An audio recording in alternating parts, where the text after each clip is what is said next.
دوستان عزیز، السلام علیکم و رحمت الله و برکاته. شاگردای گرانقدر، ما و شما باز هم در درس هفتم در قسمت سومش هستیم که ما با اسم القدوس الله سبحانه و تعالی چه قسم زندگی بکنیم. اولی است که ما و شما باید بفهمیم که یکی از اسماء الله الحسنی القدوس هست. چرا در قرآن عظیم الشان خواندیم که هو الملك القدوس السلام المؤمن. الملك القدوس سوره حشر آیت 23. پس یکی از اسماء صفات الله سبحانه و تعالی هست. دیگه فهمیدیم که الله سبحانه و تعالی که القدوس است به معنای یعنی ذاتی که به تمام صفات کمال، صفات عظمت، مجد توصیف میشن. پس الله سبحانه و تعالی القدوس است، یعنی ما میفهمیم که الله سبحانه و تعالی تمام صفات کمال داره و چون الله صفات کمال داره، صفات عظمت داره، صفات بزرگی داره، بناهن هیچ وقت الله سبحانه و تعالی را با مخلوقات تشبیه نمی کنیم و میفهمیم که تو ذات به عظمت است که تمام آسمان ها و زمین تسبیح از او میگه و حمد و ثنای از او میگه.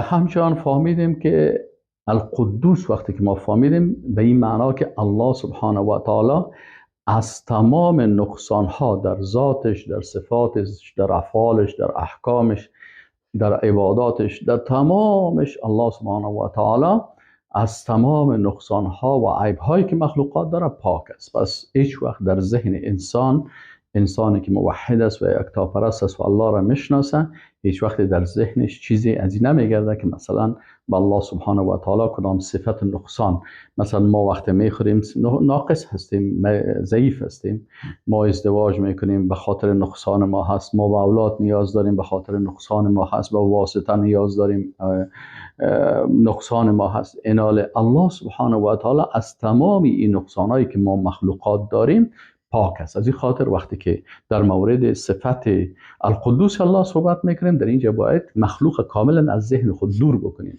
و عیب هایی که مخلوقات داره او رو به مخلوقات بگذاریم و بفهمیم که الله سبحانه و تعالی القدوس و ذات است که از تمامی از عیب ها پاک است و به این شکل زندگی بکنیم. یعنی ما ذات رو عبادت میکنیم که هیچ عیبی نداره، نه در ذاتش، نه در صفاتش، نه در افعالش و نه در احکامش، کاملا در عباداتش. از این خاطر کسایی که در احکام الله مثلا انتقاد میکنن که مثلا چرا قصاص است، چرا قاتل باید کشته شود، چرا مرتد باید کشته شود، چرا دست سارق باید قطع شود، اینا انتقاد وقتی که میکنن در حقیقت اینا به اسم القدوس الله ایمان ندارن.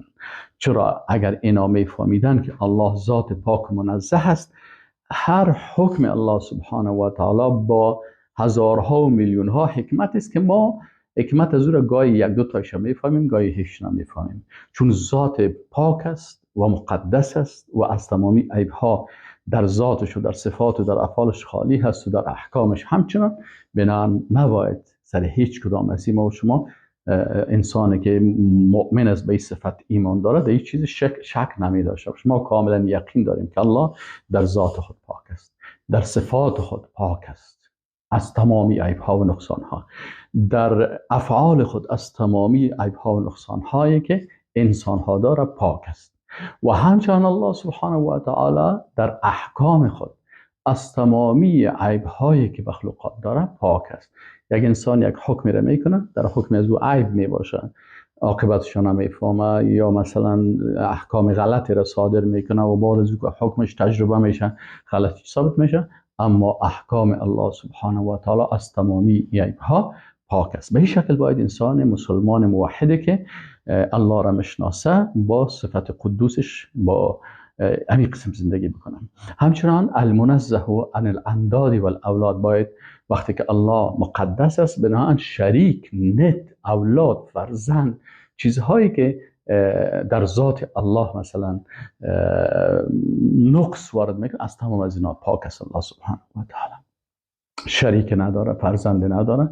ما فرزند داریم، چرا به فرزند احتیاج داریم. من میگم فرزند داشته باشم، باز من پیر شدم، ضعیف شدم، باز اولادایم کتم کمک بکنه، دستم بگیره، دخترم کتم کمک بکنه، پسرم برم کمک بکنه.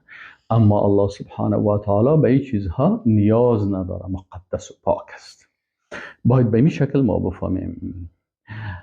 به این شکل باید بفهمیم که الله سبحانه و تعالی هیچ چیزی در کمال از او به مثل از او نیست، مشابه از او نیست. پس الله سبحانه و تعالی کامل است. اگر ملائکه هست، اگر پیغمبرها هست، نبیین، صدیقین، شهدا، صالحین، هیچ کسی با او کمال و عظمت الله سبحانه و تعالی رسیده نمیتونه. این خاص مربوط الله سبحانه و تعالی است. و به این شکل ما زندگی میکنیم که الله سبحانه و تعالی را میشناسیم. بناهن فهمیدیم که الله دارای تمام صفات کمال است و ما انسان ها صفات نقصان داریم. الله سبحانه و تعالی ذات است که از تمام عیب ها و نقصان هایی که مخلوقات دارن از این پاک و منزه است. به این شکل ما الله را میشناسیم. و السلام علیکم و رحمت الله و برکاته.